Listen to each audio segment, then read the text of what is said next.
आपको बताऊँगी, जिनसे हमें ये पता लगेगा कि इनका हमारे जीवन के ऊपर ऐसा प्रकोप क्यों होता है। तो चलिए शुरू करते हैं कथा।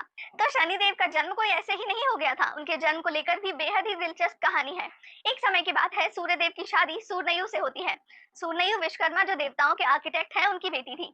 सूर्यनयु अपने पति सूर्यदेव के साथ खुश तो थी, लेकिन उनसे सूर्यदेव का तेज और चमक सहन नहीं होता था। इस चमक से परेशान होकर उन्होंने अपना एक प्रतिरूप बनाया, जिसे नाम दिया छाया का। उन्होंने छाया को सूर्यदेव के पास छोड़ दिया और स्वयं घोड़ी का रूप धारण करके तपस्या करने चली गई। सूर्यदेव इस अदला बदली से अनजान अपनी जिंदगी जैसे चल रही थी वैसे चला रहे थे, और ऐसा करते करते समय के साथ उनकी छाया देवी के साथ भी एक संतान होती है। उसी संतान का नाम था शनि। अब जब इस बालक का जन्म हुआ था ना, तो चीजें काफी बदल रही थी। कहा जाता है कि जब उसका जन्म हुआ था तो हर जगह अंधकार फैल गया था, और तो और सूर्य की भी चमक धीमी पड़ गई थी। उनका रंग गहरा था और उनकी आंखों में एक ऐसी शक्ति थी कि जब वो अपनी आंखों से किसी भी चीज को देखते थे ना, तो वो भस्म हो जाती थी। जब सूर्यदेव अपने पुत्र से मिले तो शुरुआत में तो उन्हें अपने ही पुत्र को स्वीकार करने में कठिनाई महसूस हुई, क्योंकि वो अपने पुत्र के गहरे रंग से घबरा चुके थे, क्योंकि उन्होंने अपने पुत्र में गहरी और परेशान कर देने वाली शक्ति महसूस की थी।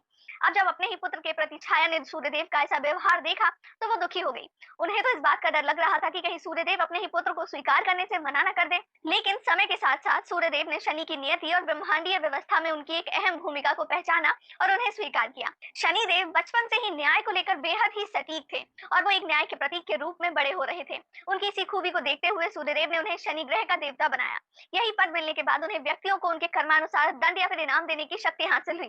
कहा जाता है कि शनिदेव मनुष्य के जीवन में एक कंपस की तरह काम करते हैं, जो उसे उसके जीवन काल में जिम्मेदारी, अनुशासन और लायक बनाकर उसे सही राह पर ले जाते हैं, ताकि वो अपने कार्मिक ऋणों को जल्दी से जल्दी पूरा कर मोक्ष को प्राप्त हो सके। लेकिन कहा जाता है कि शनिदेव कभी भी 16 साल से कम आयु वाले व्यक्ति पर अपना प्रकोप नहीं डालते हैं। इस थ्योरी के ऊपर शिव पुराण में कहानी आती है, चलिए सुनते हैं।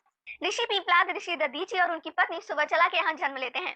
जब ऋषि दधीचि ने वृत्राक्षस को मारने के लिए इंद्रदेव को अपनी हड्डियां देकर मृत्यु को स्वीकारा था, तब उनकी पत्नी सुवचला की कोख में पीपलाद आ चुके थे। जब सुवचला को अपने पति के मृत्यु के बारे में पता लगा तो वो बेहद दुखी हुई। उन्होंने अपने उस नन्हे से बालक पीपलाद को पीपल के वृक्ष के नीचे रखा और स्वयं आत्महत्या कर ली, ताकि वो अपने पति से दोबारा मिल पाए। जब पीपलाद बड़ा हुआ तो उसे अपने पिता की मृत्यु के बारे में पता चला। अब अपने जन्म से पहले ही अपने पिता की मृत्यु हो जाना, इस बात से पीपलाद बेहद दुखी थे। जब उन्होंने देवताओं से इसका कारण पूछा, तब उन्हें बताया गया कि उनके पिता की जल्दी मृत्यु का कारण स्वयं पीपलाद पर शनिदेव के प्रकोप की वजह से है।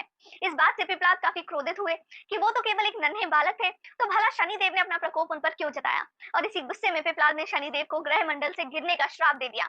ऐसा ही हुआ, शनिदेव न्यूनतम की तरफ गिर रहे थे, लेकिन फिर देवताओं ने ऋषि पीपलाद से शनिदेव को क्षमा कर देने का आग्रह किया। तब देवताओं के कहने पर ऋषि पीपलाद ने शनिदेव को छोड़ तो दिया, लेकिन इस शर्त पर कि शनिदेव जन्म से लेकर 16 साल की आयु तक किसी को भी परेशान